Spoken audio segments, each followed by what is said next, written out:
Good afternoon. Welcome to a new edition of WIN TV. I'm your host, Denise Rolark Barnes, and we're back after a very, very eventful week here in our nation's capital. And we're going to have for us some guests today. We're going to talk a little bit about that big Black Lives Matter on the streets of Washington, D.C. We're going to talk about the legislation that the City Council, the emergency bill that the City Council passed this week to deal with police reform. And we're also going to talk a little bit about, go back to Black Music Month.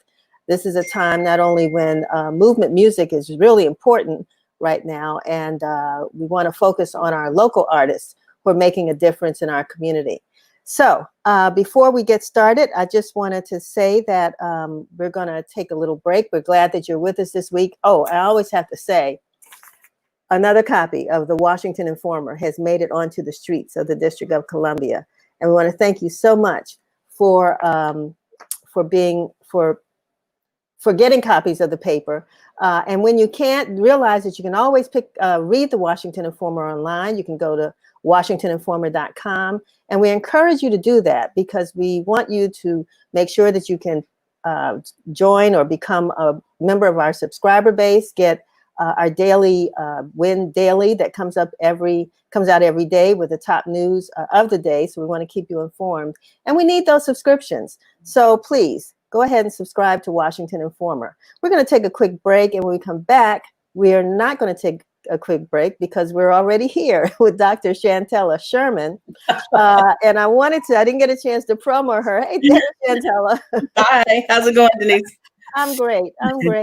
I'm putting this up, which is our home ownership issue, which we come out with once a year. June is home ownership month. But before I get into that, I do want to mention the fact that Dr. Shantella was our former editor here at the Washington Informer. But not only that, her roots are in the Black press. She worked for many years with the Philadelphia Tribune in Philadelphia.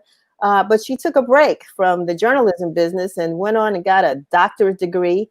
And she's really studying a lot about what goes into some of the issues that we're facing in our community right now, and looking at issues of what's the term you use, Dr. Sherman?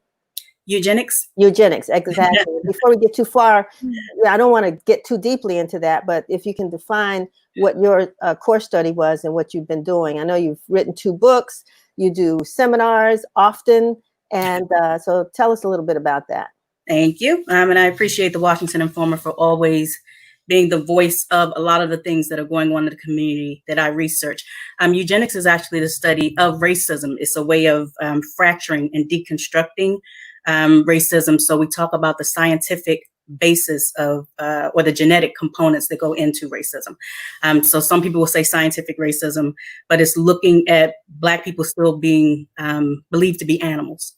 And so when we look at the laws that are constructed in America, whether it's the Dred Scott case, Plessy versus Ferguson, in each one of these constitutionally Supreme Court judgments, which you'll find is language that speaks to Black people still being animals or subhuman. And that is what we deal with, even when it's police brutality, the belief that Black people are hyper aggressive and need to be restrained as opposed to spoken to. Interesting.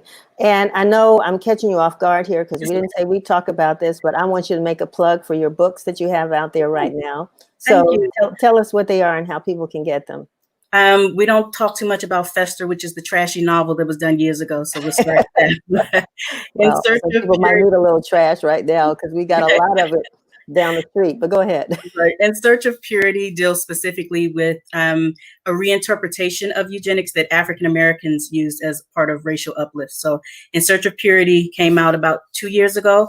And recently, I devised a study guide for people watching television. So if you're streaming TV a lot, you don't see the eugenic images or themes that are in television. So the course series is called Popular Eugenics in Television and Film. The book will be out in August. And so in the meantime, there's a study guide. If you want to pick that up, you can see the PDF to get some of the notes while you're at home streaming. And how can they get that? You can email me or email the Informer for the PDF for Popular Eugenics in Television and Film. You can go to Amazon or any other bookseller for In Search of Purity. Wonderful. Okay. And your email address here is sherman@washingtoninformer.com. Fantastic. So, home ownership. You know, we in the midst of all of this COVID and everything else, I mean, your focus this week on the home ownership issue was security. And that's a big issue right now. But you also, there was a lot in here. This home ownership issue is sponsored by Wells Fargo, but we had lots of support by George Mason University, the Household Finance Agency, and others. But you did it. Talk about it generally, but I'm very interested about the story that you did on gun ownership.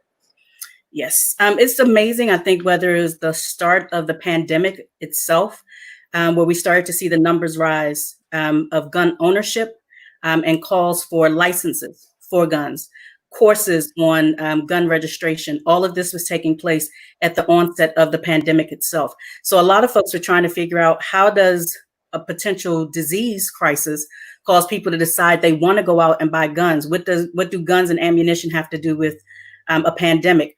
But a lot of folks that we spoke with said things like they felt that when toilet paper or milk or water or things that they considered to be necessities ran out, folks would start to invade their homes to steal necessities. And so they felt like they needed to be armed, either going to the store, having a concealed weapon, or to super arm their homes in case someone were to break in. In the middle of all of that, we then have the social and civil unrest that comes from the murder by police of another unarmed Black man. And so that kind of filters also into folks saying we need to figure out how to protect our homes. And so guns once again comes up. Overall, what's the status of home ownership? Did you get into that? At least, I mean, are people, has the housing industry been impacted by COVID, or at least by COVID? Extent, yeah, I think to some extent, it's kind of a 6 in one hand and half a dozen in the other, because no real legislation has come forward. You know, there's some areas in the nation that say, if you can't afford to pay your mortgage, don't worry about it, and it will not negatively impact your ratings. It won't negatively impact anything that you're doing as far as your financial stability. There are others that are saying you need to go in, say that you need the help, and we'll see if we can work things out individually, depending on what bank or lender that you're using. So it's almost, again, a push-pull. I don't think there's certain things that a lot of the banks, including Wells Fargo, that they're doing to try and remedy this and to kind of cut things off before they can get to a crisis point, even if people feel like they're already in a crisis.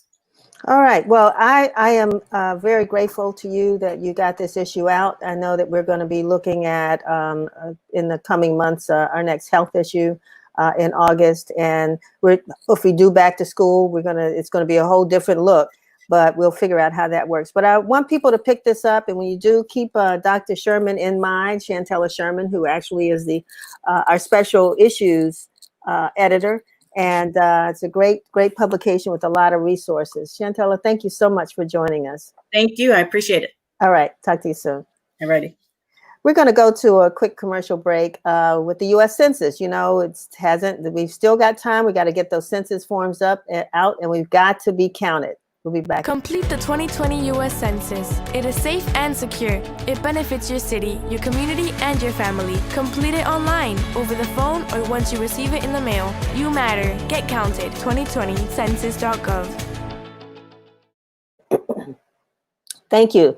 Again, the census, and now we are talking about a time to remember. As you all know, Dr. Reed Tuckson was on the air with us last week. And he talked about the Black Coalition against COVID-19. And on Sunday, in cooperation with WHUR, WHUT, WPFW, and the Washington Informer, we're going to honor the lives of those who were lost to COVID-19. So check into any of those stations on Sunday, June 14. And remember, this is a project sponsored by the Black Coalition Against COVID. They're doing lots of events across the city, but this is one in which we will remember the lives of those who've been lost to COVID-19. And speaking of Sunday, not this Sunday, but Sunday coming soon, Sunday the 21st, I know you all know what that is, right? I'm sure somebody is out there saying, oh, she's going to talk about my birthday. My birthday's on the 21st. Well, happy birthday in case it is. But it is also the day that we celebrate fathers. It is Father's Day, so don't forget that. And as we talk about Black Lives Matter and what's happening with the men in our community, as you know, George Floyd was a father of two, and now his children, we will pray for them as they remember him on Father's Day, but all the men in our community. And I'm so happy to have Pat Wheeler with us. How are you? I'm fine, Denise. How are you doing? Good, good. We're talking about the Black Fathers Matter project you're doing with our friend and colleague Chuck Hicks. So tell us what's going to happen on the 21st. Well, on the 21st, Chuck had a great idea to recognize fathers in the city. And we want residents of Washington, D.C. to put a balloon, put a black ribbon. I already have my balloon here. All right.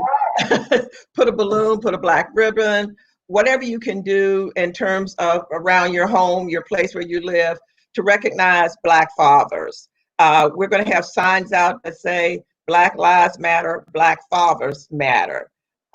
It's not that we don't think all people matter, all folks matter, but we want to put a special emphasis on Black fathers, who so many of them have been killed or incarcerated, or who have, unfortunately in DC, Black men are the largest percentage of people who have died from COVID-19. So we want to really bring awareness, and this is it's symbolic, but it's one way to bring awareness about Black men, and also honoring them and making a tribute to Black men. They're going to have a motorcade. It's going to leave from the African American Civil War Memorial and go right over to your neighborhood to down Martin Luther King, with giving away balloons and signs and everything. That's wonderful. I just think that we can't do enough. Well, you know, it's always the joke, but it's a reality that when you go and buy those Mother's Day cards, if you wait too late, you can't find any. Whereas if you go buy a Father's Day card, they say on Father's Day, you can still find plenty. Except that was a little different last year. And I'm gonna tell you, I was late getting my Father's Day cards from my husband.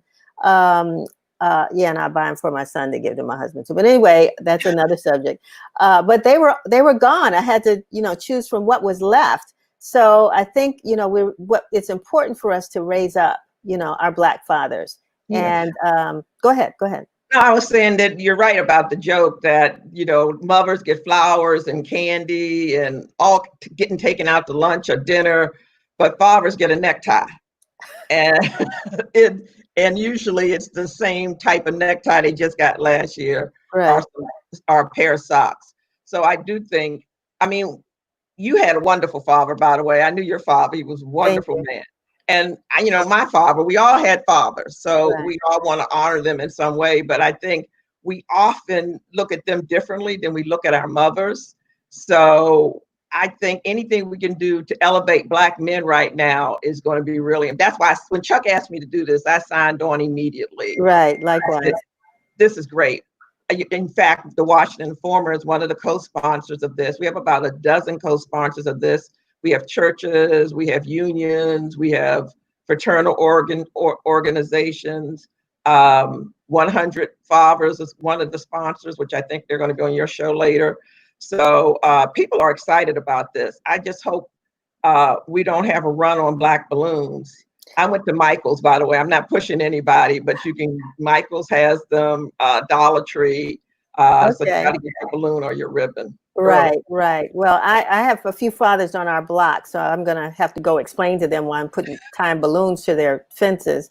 But looking forward to participating. Pat, thank you so much. And we will be covering it as well. Okay, great. I'm glad to hear that. Wonderful. And if you don't have a balloon, you can use a ribbon.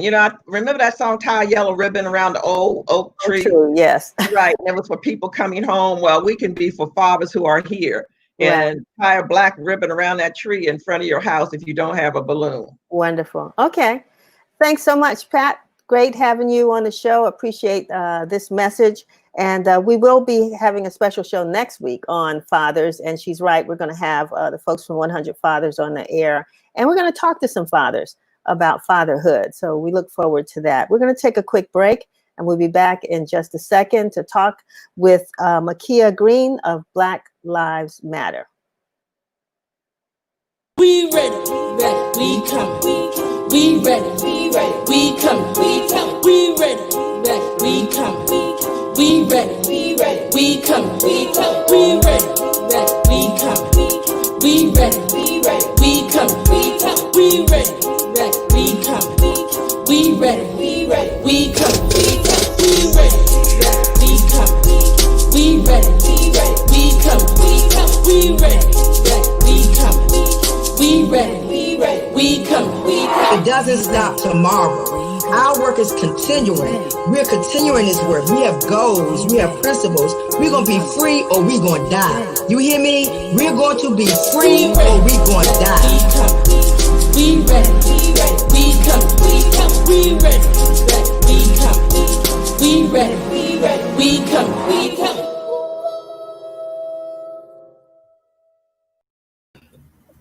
Hey, Makia, how are you? Good morning. Good afternoon. I'm doing all right. Wonderful, wonderful. It's hard to imagine that several years ago, when the term Black Lives Matter was first used as a movement, that how it was denounced not only by some Black folks, but white folks and folks all the country, around the country. And now we're seeing just the opposite.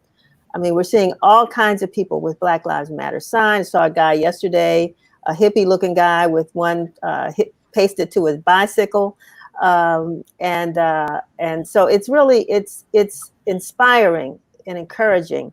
But you all been busy. Yep. Yes, we have. I mean, you see Black Lives Matter getting this popularity because of the work, right? We've been working since 2014. We've been working in DC, supporting the Black community, supporting people directly impacted by police violence and community violence. And so now we are looking to deepen that analysis and really push folks to the next step with our demands for defunding the police. On that subject, but you know, there's a lot of controversy. I heard a police chief from Michigan talking about the 4 different levels of what defunding means. Everything from what they're doing in Minnesota, in Minneapolis, with actually talking about abolishing police, to a little bit of what we're talking about here in the District of Columbia. How do you all define that? Yep. And so when we talk about defunding the police, we're talking about slashing that budget until we get to zero. But it's not just to defund for the sake of defunding, right? We are hoping to invest in Black communities. I mean, especially in DC, we want to defund MPD and invest in community-led violence interruption programs that are independent of law enforcement. Right? We want to have police out of schools. We want MPD out of schools, and have violence interrupters in schools. We want mental health in schools. And so the Defund MPD campaign is more about all the things we want to add to our community. You know, we think about the fact that police in schools, police in our neighborhoods, every community meeting all across this city, it always ends with, where are the police? We need more police. And so how will Black Lives Matter not only talk to legislators, but talk to people in the community who have that love-hate, you know, once you not attitude about police. But a lot of times, you know, that reinforcement has come because of the demands of residents, even though the response might be not what they expected. But go ahead. Right. I mean, I think when we really, in Black Lives Matter and with the larger movement for Black lives in DC, we want to redefine what safety looks like. If you think about what are the safest neighborhoods in DC, you're often going to think of neighborhoods that don't have more police, they have more resources, right? And that's because that gets to the root causes of the things that make us feel unsafe, right? Lack of housing, lack of food, lack of mental health support, and the community needing to be empowered. And so we look at that as a model of, if our communities had the resources we need, we would be more safe. Go ahead. Now, how is Black Lives Matter planning to move its agenda? Right. So we have a petition right now in coalition with Black Youth Project 100, DC, and other organizations like Stop Police Terror Project, and Showing Up for Racial Justice as a part of the movement for Black Lives. And so we have a petition and we'll be launching our campaign this afternoon. We also have a number of people who have signed up to testify at the budget hearing on Monday, although a lot of our folks were actually denied testifying. There were about 500 people who signed up to testify, and they told those folks they weren't able to, and they're also not going to make the hearing go live. So we're trying to raise awareness about this. A lot of people are signing up to talk about why we need to defund the police and invest in Black communities. And so we're doing testimony practice with folks who did sign up, working on your testimonies, signing the petition. We'll be doing phone banking, so we'll be calling community members to talk about this. For me, the power is in the people. We are facing the community and we want to be able to have conversations with the community about what we've seen. The cases that we've supported over the years of people impacted by police violence, people impacted by community violence, how the MPD is they are not held accountable in DC. But and I'm going to ask, because we have Councilmember Kenyon McDuffie coming on right after you. And one of the questions I wanted to ask him, and I'll mention it to you, because when we talk about defund police, the District of Columbia is policed by about 20-some police agencies. Over 30. So, yes, I knew it was a large number. And the zoo police have the power to arrest. And so when you say defund, are you just looking at, and most of them are federal. So how would that happen if how are you all proposing addressing those different authorities? Right. So we're really focusing with this current campaign on the Metropolitan Police Department. And so we're looking to reject the proposed $18.5 million increase to the police budget. That includes like a $2.5 million proposed to add additional police in schools. And we're asking to deny any future MPD budget expansion proposals. We are looking to cut police salaries of full-time employees across the board, deny funding for public relations, deny $5 million for a proposed new jail construction, and like I said, remove police from DC public and charter schools, and ask that we continue decreasing the MPD budget every year and investing more in programs that keep our communities alive and well. And will you all be tracking that? I mean, let's say, for example, you get some agreement on some of those policies. I mean, somebody I would think would have to be tracking to see if that was going well. Well, when we fought for the McNeir Act, which is the legislation that put forth the Office of Neighborhood Safety and Engagement, we fought for that for 3 years, right? That's a public health approach to community violence that requires that we have violence interrupters that are community led, that requires that we have full data on police stops, so we could actually show what we're already seeing on the streets of police arresting and stopping Black young people at a higher rate across the city. And we were tracking that. We tracked it to the point that we knew that the city had not fully implemented the McNeir Act. We knew that the mayor and the police chief had not released the stop data, and we then had to sue both of them, and we had to sue them it took them 2.5 years to actually release that data, and you can find that on ACLU DC. So we are all about tracking and making sure to hold our elected officials accountable, right? That's what they're there for, to make sure that our people are being taken care of, and that these departments are doing what they're supposed to be doing. You mentioned the ACLU. Are there other organizations that have sort of signed on to support the Black Lives Matter movement on this issue?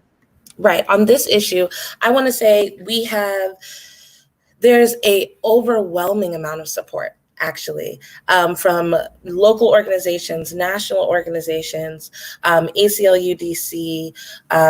We have honestly, we are very busy because so many people are inspired by the work that we've done in the city and are ready to move forward with us. And that's also why you saw so many people sign up to testify on Monday, and why we're really disappointed that the council will not be able to hear the voices of DC residents around defunding the police. But they can still submit written testimony, is that correct? They can still submit written testimony, and so we're still encouraging people to do that. And when we launch our website this afternoon, we will have a place for folks to tweet us their videos. So if you were going to testify on Monday, but you were told that you have to submit it written or submit it for the record, you can tweet at us at hashtag defund DC police, hashtag defund MPD. And we'd love to see what you have to say. And you can also follow us on Twitter and on Facebook to stay connected. We've only got about a minute or so left. There's two more questions that I wanted to ask. And of course, one was the Black Lives Matter equals defund police on Black Lives Matter plaza that the mayor declared on 16th Street. Your organization, I believe, is responsible for adding the equals there, and just comment on that, and the fact that the mayor has said she has no plans right now to remove that. Exactly. So Black Lives Matter DC, Black Youth Project 100, we worked together to add this. We knew that when the mayor put Black Lives Matter on 16th Street, that she was somewhat misrepresenting her relationship with Black Lives Matter DC. We called it a performative distraction from the structural changes that she had the power to do. And we knew that she was actually not going to be supporting our demands locally. And so we wanted to raise awareness to that and let people know what our true demands were. And we saw the follow-up of that for the rest of the week, her saying that we didn't mean what we said. That calling into question like our intentions. And we were very intentional to the point of most recently her being honest that she has no intentions to decrease police budgets and no intention of following those demands and making those structural changes to keep people safe.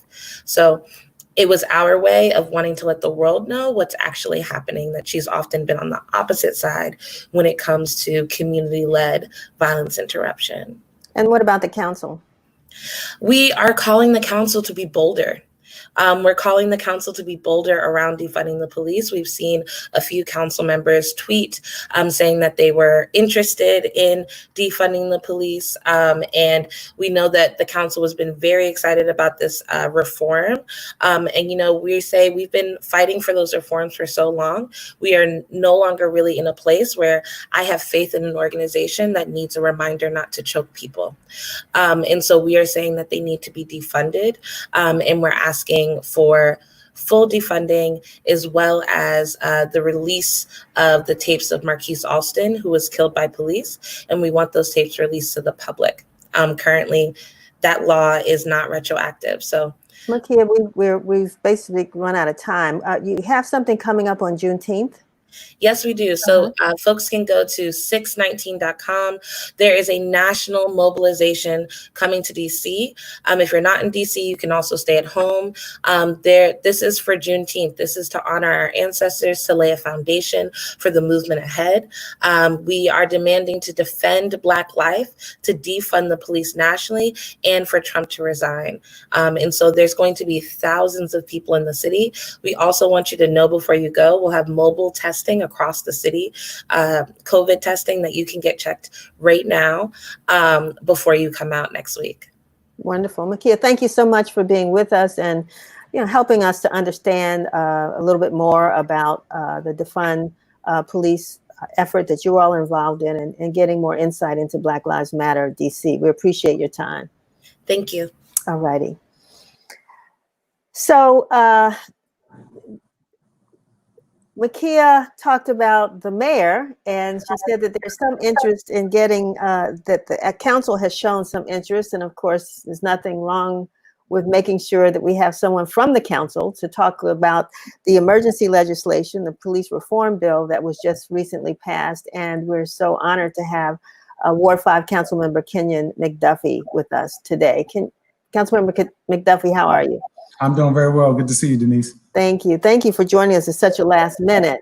But we're glad that you were able to come. We want to talk about, well, first, let me ask, if there's anything that Makia may have mentioned as it relates to some of the hopes for their mission to defund police that rings or symbolic or is representative in the police reform bill. Is there anything that addresses their concerns that you're aware of?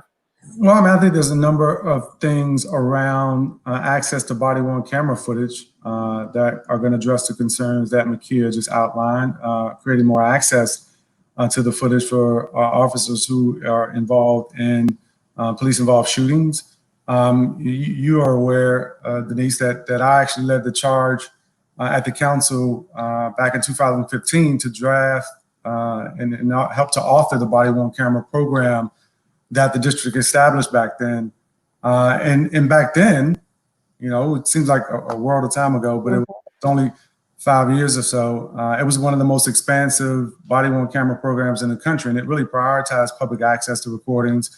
It required biannual reporting on the program, trying to protect the privacy rights of individuals in their homes, as well as victims of domestic violence. And so it was deemed as really progressive and was looked at as a model, but there are some lessons learned. And so this new bill that we passed on Tuesday of this week is going to expand upon what we did previously under my leadership as chair of the Council's Committee on Judiciary and Public Safety. And it's going to add some additional provisions that account for some of the things that we did not account for originally, like allowing greater access to body-worn cameras, specifically language that more clearly defines, non-deadly force around use of force, but also in terms of body-worn cameras, the name it will require the mayor to release actually the names of any officer who committed an officer-involved death or serious use of force within 72 hours after that incident. And I think that's an important point that I think Black Lives Matter DC, Makia, and a lot of others have asked for and have been rallying behind. So I think that's a very important point. She also mentioned the fact that, there's the specific incident where they're trying to get the footage released. It sounds like that's maybe, I don't know if that's a weakness in the law. I mean, it's one thing to have the cameras, but it's another thing for the public to be able to access that information. And does the law address that in any way? Well, one of the things it does, it says that by July 1st of 2020, the names of all officers who've officer-involved death since the body-worn camera program was created in 2014 with the pilot program initially, and then the passage of the more expansive body-worn camera laws in 2015. So it would address some of the retroactive issues that they're mentioning. That's important, and I think that's originally was the intent in large part behind a body-worn camera program, was to enhance transparency and accountability in law enforcement. And I think when you talk about, the tragic killing of George Floyd, when you talk about, Ahmaud Arbery and Breonna Taylor and other, police killings by law enforcement, or people acting almost as quasi-law enforcement, then you talk about the need to make sure that there's more transparency and accountability in the process and trying to foster a better relationship between the police and communities of color, which well, Denise, there's a history of sort of adversarial relationships between law enforcement and communities of color, particularly Black communities in the United States, and DC's been no exception. You acknowledged early that you recognized the issue of racism in the city, and you created this task force. Can you talk a little bit about that and where you are with that right now? Sure, absolutely. You're a part of the racial equity working group that I established several years ago. And the point was to bring together a cross sector of people within the District of Columbia to help think about what racial equity looks like in the nation's capital, both through government, our laws, our policies, procedures, as well as in the private sector, nonprofit, and philanthropic areas to address the historical issues that exist in the District of Columbia. And we've done some great work, including introduce a bill that we refer to as the REACH Act. It's a Racial Equity Achieved Results Act. And we're hoping to include that in the budget for FY21 so that we can begin to do this very important work. I want to say something that I think is really important too, Denise, that police reform is important. We passed a really important bill to the council on Tuesday, but it's important for people to understand that it's really only one step. It's an important additional step, but it's only one step in terms of what this government needs to do to improve the conditions for people of color in the District of Columbia, particularly for Black people in the District of Columbia. The District of Columbia is a segregated city. And you know that, having lived here your life, and as well as I do. And that's a byproduct of decades of racist housing policies and government disinvestment, which really inhibited Black economic mobility and often really concentrated under-resourced people in communities across the District of Columbia in certain neighborhoods where even today we're seeing high rates of poverty as well as high rates of crime. And so the over-policing that's contributing to the killing of Black people is a byproduct, I think, of a number of those things that I just mentioned. And so police reform, while important, is only part of the work that's critically needed to really dismantle the racist systems that exist in every aspect of our society here in DC. Systems which, as I mentioned earlier, are really offspring of centuries of slavery, de jure and de facto segregation, and a structural racist sort of environment where we've got to tackle those issues. And so I think that's important for everybody to understand as we talk about police reform.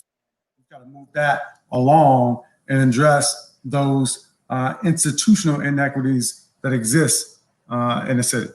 So we're running out of time, and I want to thank you for that. I had two more questions that I wanted to talk to you about. One, and I'm going to just deal with one of them really quickly because as you talked about the racism in the city, and it sounds like, there's an issue down there at the council as well. One council member is accused of being anti-Semitic, and the backlash behind that. And then another council member is accused, and I'm speaking specifically of Ward A council member Trayon White as it relates to what was deemed anti-Semitic remarks. And then council member Alyssa Silverman, who is getting backlash from her comments on Black Lives Matter. How are you all dealing with that down there as a team, trying to work together to bring a city together? No, I appreciate that question. It's a very important one. I interact with all of my colleagues deeply in the work that we're doing at the Council of the District of Columbia. And, when Councilmember Trayon White made the comments that he made a couple of years ago, there was a huge backlash. And a lot of people reached out to me to express themselves about what he said. And similarly, a number of people have reached out to me this week directly to express concerns about what Councilmember Silverman tweeted and said that they were offended by it. And like those people, I'm offended by what— I don't have the statement in front of me, but essentially I think she raised a question about Black Lives Matter, but where were you when, in support of the Jewish community? I think that's kind of— Yeah, she was asking, she had hoped that they would come out in support of anti-Semitism or something to that effect. I'm paraphrasing. I don't have the statement in front of me either. But like the folks who reached out to me to say that they were offended, I'm also offended by it because, she appeared to say that her support for the demands being made by Black Lives Matter DC was conditional. And really, whether she intended it or not, similar to whether or not Councilmember Trayon White intended it or not, I think whether Councilmember Silverman intended it or not, in this moment in our nation's history, and I dare say world history, support for things that can fundamentally change whether a Black person lives or dies at the hand of police officers should never be open for negotiation. And really, it is comments and remarks of that type that deepen the scars of racism in our country.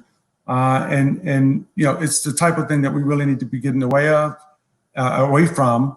And I know she apologized for the comments that she made. I've not spoken to her about it. I'd love to speak to her about it. I had an opportunity, shortly after Councilmember Trayon White made his comments, he reached out to me, a lot of others, to talk about his comments. And I hope to get the opportunity to speak to Councilmember Silverman about what she said, whether she intended to imply what she implied or not. I think it's important that we have this conversation. And also, finally, just to say this, Denise, I think it also points out why it's so incredibly important not to wait for crises like this to have conversations about race. Exactly. I agree with you on that. Yeah, the work that I was doing around racial equity, in addition to working with you and others on the racial equity working group, I also brought in the National League of Cities and others to train Bread for the City, to train the council and and all our staffers on issues of racial equity. So for the last few years, I've helped to coordinate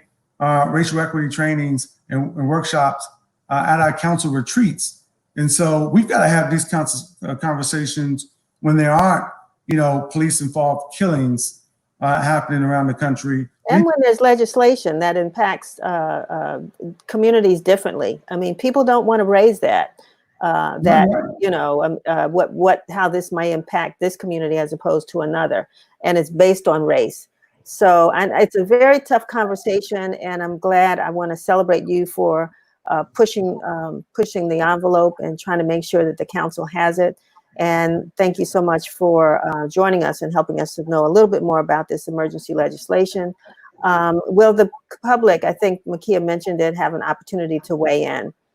Yeah, sure they will. There's still, as we're wrapping up our budget oversight hearings, there's still opportunities for the public to testify on the things that are important to them. And I'm encouraging everybody to come down to do that. And frankly, don't lose this. Don't let this be a fleeting moment. Don't let what the council did on police reform be a one-off. We've got to extend this to areas that address education, housing affordability, workforce opportunities, and economic opportunities for residents of color, particularly for Black residents. More support for Black-owned small businesses and entrepreneurs in the District of Columbia.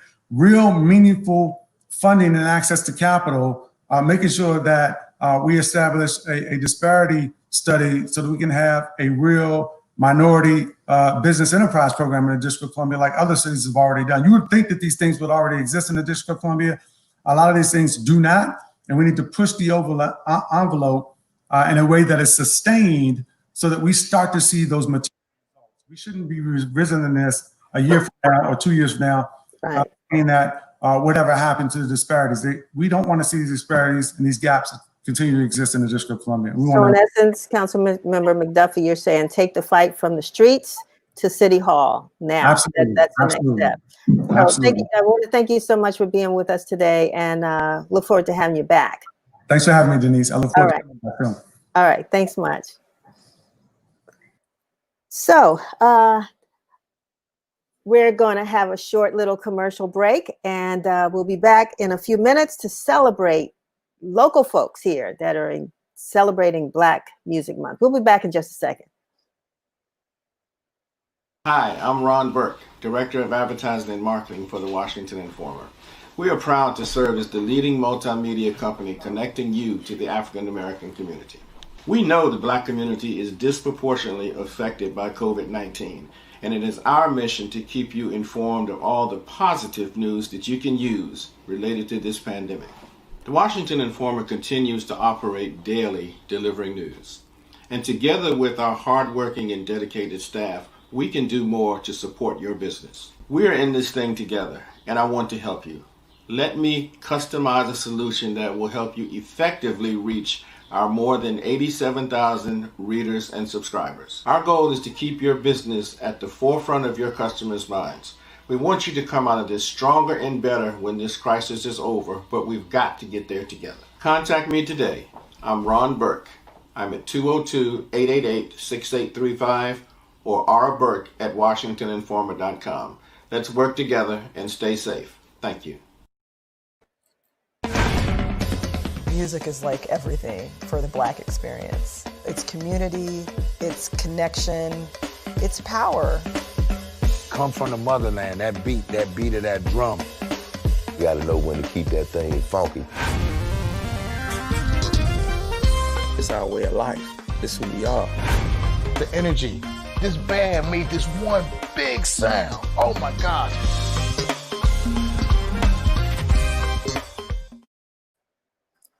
Welcome, both Sampson. Yeah, I do a little bit of that myself. Thanks so much for joining us. For people who don't know, and I don't know who wouldn't know, Bo Sampson is a graduate of Bowie State University with a degree in business management. All right. Yeah. And, also, he has kind of been in the entertainment business since 1988. Worked with EMI Records, was hired by Luke Records, owned by notorious Luther Campbell, went on to become a promoter and analyst, and now he's the CEO of Bodacious One, an entertainment company. And I understand they call you the deal cutter, Bo. But on June 21st, TV One will air The Beat Don't Stop, a 2-hour documentary on go-go. Let's talk about it. I'm going to tell you, this thing is not just a documentary. It's an experience. This music is all over the world. I mean, we got to give credit to Miss Kathy Hughes and her son Alpha Liggins giving us the opportunity to share with the world the experience that people have been experiencing for a long time. Go-go is world renowned.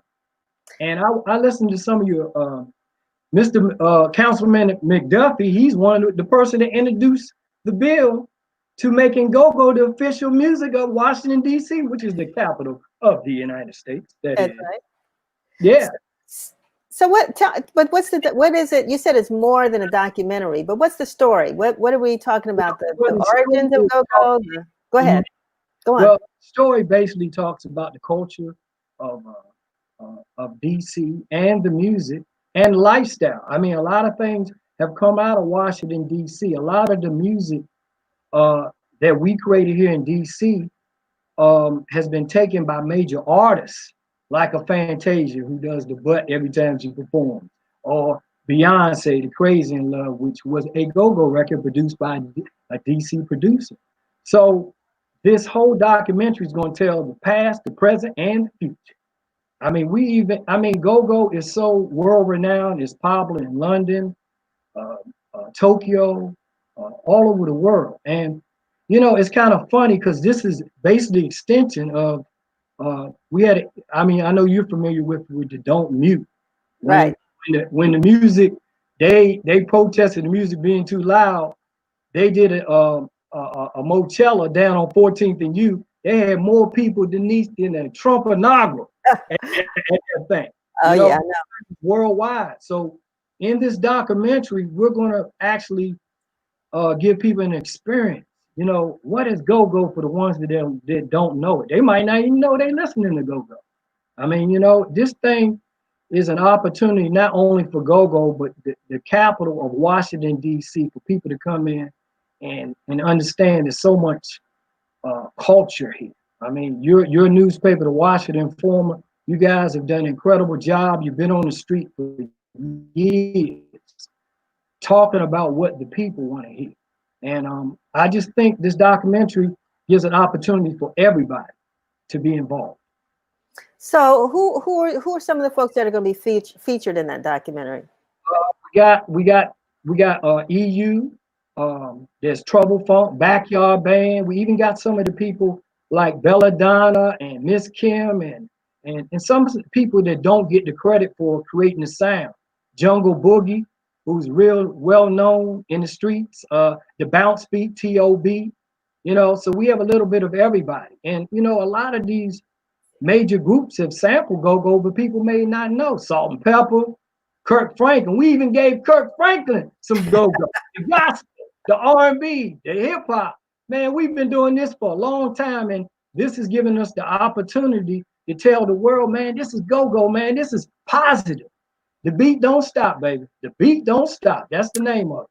It's good that you know, the godfather of go-go, Chuck Brown. I mean, he put his mark on it, and then, you know, unfortunately, he left us.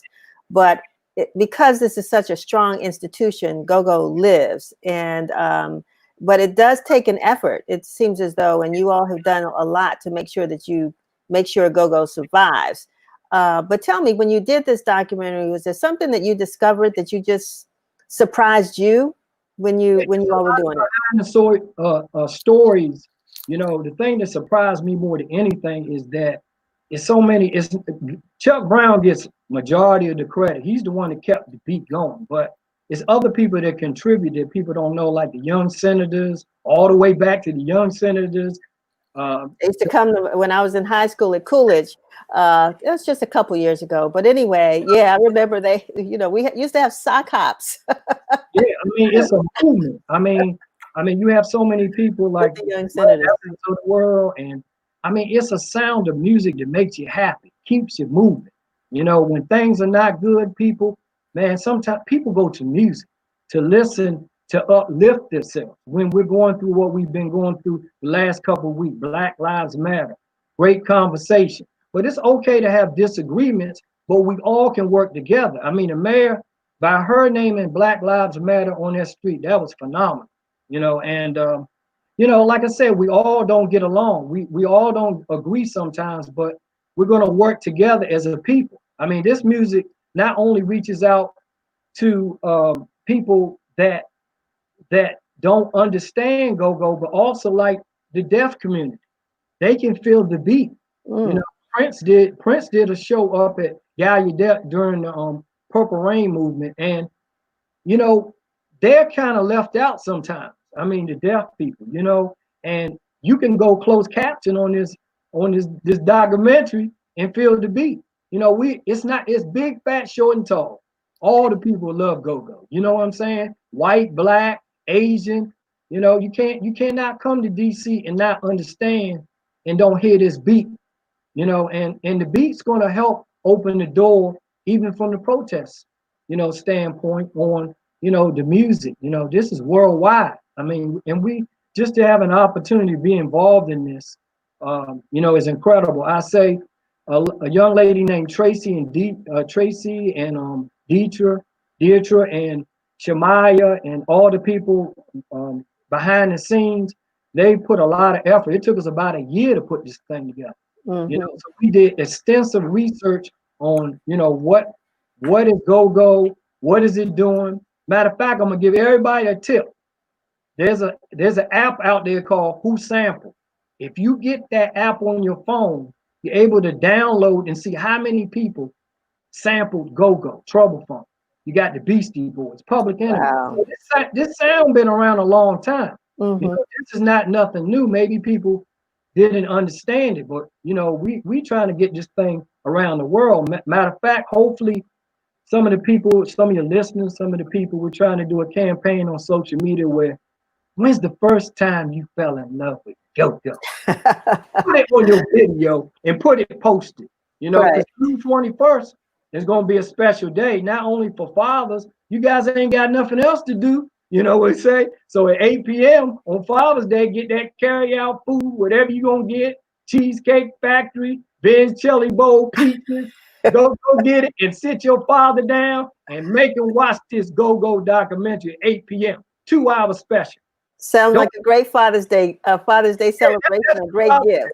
You ain't got to get no ties. So, you know, we put this thing together for you. You know what I'm saying? Right, right. Bo, thank you so much for being with us. And looking forward to it. You know, keeping the word out. I mean, you guys don't get the credit you deserve, in my opinion. But just to be able to survive all the things you guys and let the people speak. It's about the people. And go vote. Make sure y'all vote. Get out there. I don't care how long it takes. And take the go-go with you. The beat don't stop, baby. All right. Thank you. Thank you, Bo. Thanks so much. We're going to keep it going. We have Donnell Floyd, who's been waiting patiently and talk to us a little bit more about music, known as the king of the go-go beat. Donnell, native Washingtonian. I mean, I probably don't need to tell folks a lot about you, because those who know go-go know you as a member of Rare Essence and all, and the fact that you attended Duke Ellington School of the Arts. You know, so many great talent comes out of there. But how are you celebrating Black Music Month? I'm an older guy, so I just get on the Pandora and let it go through my whole catalog. I'm a Sly and the Family Stone. I'm a James Brown. I'm a Noel Pointer, Coltrane, Miles. I go through the whole thing. Black music. I'm the youngest of 5 kids, so black music just ran through my house. My mother was Otis Redding, and I just love the whole thing. What was it about go-go that attracted you? Because you like so many genres, but you sort of pursued that. How did you get into the go-go beat? I mean, it's just that word. That word alone, the beat is just intoxicating. I don't think in the world of anything I've ever heard, salsa, reggae, they all have great beats. Go-go, the go-go beat is easily the best beat I've ever heard. I've never seen anybody, like Bo was saying, white or black or Chinese. When you hear that beat, your head just starts bobbing. It's just intoxicating. A lot of times we say it's like the steroids to different music, because everybody takes a go-go beat and puts, different things on top. Chuck Brown put jazz on top, and Backyard put rap on top. But that beat underneath is consistent, and it's the greatest beat in the world. How does it connect in any way to, because we by nature, came from a culture where the drum was just, it was the messenger. We have the newspaper now, but the drum was the messenger on the continent of Africa. How did you all, is there some connection that you all really talk about with regards to its historical roots? I'm not sure, I just think spiritually, the drums have always been a part of the African culture. All the way back to you hear stories about in Africa they would use the drums to signal from one town to the next, whether it's announcing a wedding or announcing the birth of a child or whatever it was. Go-go just has always been about those kind of spiritual connections, the beats, the drums, and the call and response. Call and response is a big thing in the whole go-go culture. So how are we going to keep go-go alive? The city's changing, generations are getting older. I'm really excited about this documentary. I know I see some of the go-go bands, and I'm like, looks like we're all about the same age here. But what are we going to do to keep go-go alive? Well, I think there's a lot of things that has to be done. I think we need to protest and cry and complain about getting instrumental music back in the school programs. And, then we just have to put out some good music that inspires and captures the imagination of our youth. When I was the youth, I wanted to be in a go-go band. That was it. And now a lot of our youth, they want to be rappers and stuff like that. And, I just think we have to put out music that captures their attention, and then, get into some kind of programs where we're teaching them, how to play these instruments, because go-go musicians also are some of the greatest musicians as you walk across the country.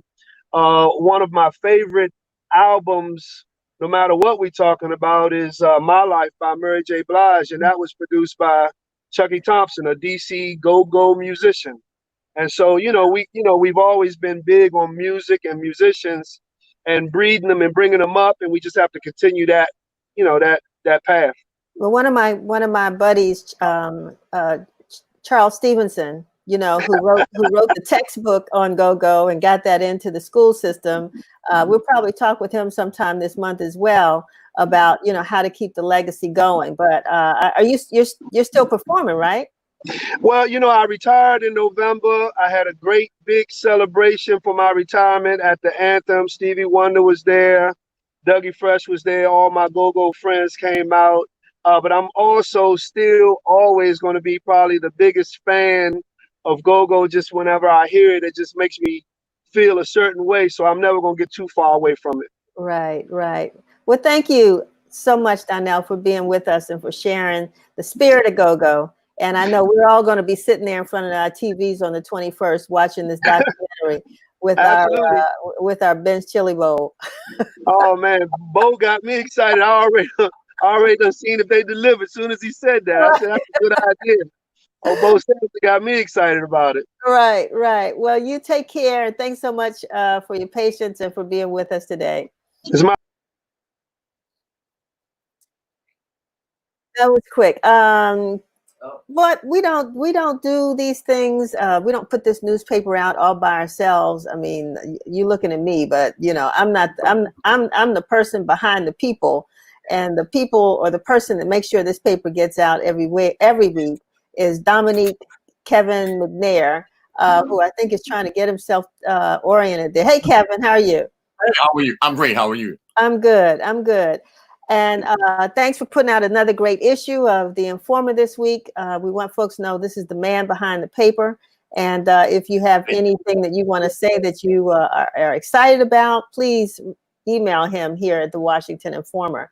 But I'm going to turn the show over to you real quick, Kevin, because you have this is going to be some family time between you and your renowned cousin. Is he here? Yeah. Are your renowned cousin that we plan to interview as soon as we get him on the line. But tell us what you got in store for this interview while we make sure we get him on board. Well, sure. Ronnie McNeir. One of the interesting things is just how people in Motown, where we both grew up, how they connect and interconnect. And Ronnie's been with a lot of people in his past. Tina Marie, Kim Weston, Whitney. I mean, he's done it all. He's a keyboard specialist and a vocalist. And I think what I admire most about him is how he's been so patient. Preparation matters. Right. You never know the doors going to open, but he's been one of those brothers that kept on working and pushing. And then his time came and suddenly he was a four top. And he was in his latter, around 50 years old when he came with them. It was his time and he was ready for it, and he's done a great job and made my family very proud. So I want to broaden this conversation because we're still trying to get him up on the show. But you've done quite a few interviews with entertainers. I know that there's a video out with you and Brandy, and your forte is really kind of talking to particularly musicians and their craft. Although you go way beyond R&B, you're a connoisseur of music. But what does Black Music Month mean to you? And talk about some of the folks that you will be interviewing. So, first of all, Black Music Month is just an acknowledgement of our contributions in every genre possible. There have always been barriers that kept us out of things, from classical music to jazz to all kinds of things. And some of those still exist, whether they're musicians or promoters, like people like Darryl Brooks or Turk Stevens. They've had it hard, but they have done it even in spite of. And besides Ronnie, talking to him, we've got Candy Staten coming up soon. And Ernest Pugh is going to be on with us. I shot a note out to Brandy and try and track her down. I hollered at Jeffrey Osborne, but he had a death, and his manager just died a few weeks ago. Oh. So I'm not sure if he's going to come on. But, I think when people use the word iconic, they have to be careful. Everyone's not an icon. They're a contributor. But we've got some people who really have stepped out and broken the mold, as it were, George Clinton and et cetera. So it's been great. So on the flip side of this, because we know music also kind of helps to fuel movements. We talked a little bit about go-go and how the I think Bo talked about the fact that go-go is going to be really, it's our native music here in DC, but how it influences what people do and kind of sets a mood. You're not from DC, but what is your knowledge of go-go, since we're talking about that? Well, it's funny because I'm from Detroit and moved to Chicago. So for us, it was house music and Motown stuff. And when I got here, I was hearing this music in clubs, and I'm like, that's kind of like cool, but I don't know exactly what it is. Actually, Chevy helped me learn about it getting involved with Summer Spirit Festival, Daryl Brooks and Carol Kirkendall. And I started covering them for the paper. And then I started interviewing people like D. Floyd and all the rest of them, you know. And it's something that you just can't escape. You hear the beat and you're hearing these sounds and these layers and the drums. And that's who we are as a people. I don't care where we come from. Black folk feel the rhythm, even if you can't dance. Doesn't matter. Feel the rhythm. My stepfather used to joke. He said, "I don't know how you and your mom can sing, dance, and clap. He could only do one." So I mean, he could clap and sing at the same time, and rock his feet. He had to just focus on one thing. But go-go is amazing, and it has not gotten its just due. I'm hoping that as we do more and more, and the city responds, it's been international. But it's time we make sure that people know, just like Motown is mine as a Detroiter, go-go is DC's legacy, and she'd be proud of it. It looks like we're having some problems getting Ronnie back up. And so we might have to reschedule him. And we've got a couple minutes left on the show. Just wanted to know if there's something that you might want to share with our listeners, our viewers. You know, I get confused. I mean, you're a reader, a viewer, a listener. I guess we got all those right now. But, you know, just what they can expect from the Informer in the coming weeks. So one of the things I'm really excited about is, you know, there's been a lot of conversation about having a Black female for a vice president. And we just kind of made a commitment. I kind of alluded to it in our staff meeting yesterday. But 3 other writers and myself are going to be speaking with Val Demings, Susan Rice, Stacey Abrams, Kamala Harris, etc., about them taking on that role, what that would be like, how willing they are, the challenges they think they would face, and if they feel that they are the best fit. It's interesting because people still throw in Elizabeth Warren and the governor from Michigan, whose name I can't even recall her name now, but so there are like 7 women they're talking about. I think it is time, and I think it's really exciting if we had an African-American woman, but we like to do what Dick Gregory told me: don't ask anything you can find on the internet. So we've been putting our heads together about questions that are beyond the general scope to get into these women's heads and let our readers know from a more objective perspective than you may find in mainstream publications, what they're all about, why that woman may be the best pick. And I'm excited about that opportunity. So that's one of the big projects we have going on. Beginning this week on Monday, we're going to have a poll on our website and our social media platforms, and we're going to have the list of those candidates, and we're going to ask our followers, friends, fans, readers, all of them to participate in the poll and let them pick or choose the person that they think, out of those women that you mentioned and others, who would they vote for president. So you'll have that to add to your story as well. Yeah, I think it's going to be a great piece. And, you know, since we don't know whether Congressional Black Caucus, what they're going to do or not do in September, people are going to have to use social media, you know, online publications, or even if they're in print like ours, both, to get the news. But as our founders for the Black Press said, you know, we want to tell our own story. And I really remain committed to that, but making sure it's in depth. That is not just a superficial piece, but that it really gets into the crux of the issues and into the minds of those people with whom we are interviewing. Thank you so much, Washington Informer editor Dominique Kevin McNair. And please reach out to Ronnie. Let him know we apologize. We want to get him back on, and we will follow up with that. We're going to take another. We're done. Okay, I kept.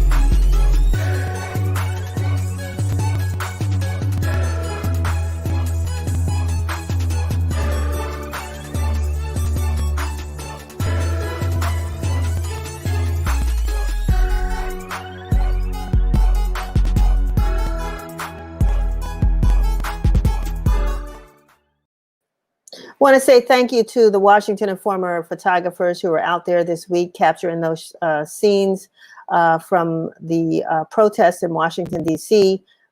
We want them to stay safe, but it's our job to bring the news and these stories to you. So I want to thank those photographers whose pictures you just saw. And with that, I want to bring us we're a close of another program. Again, please visit WashingtonInformer.com. Please sign up to become a subscriber.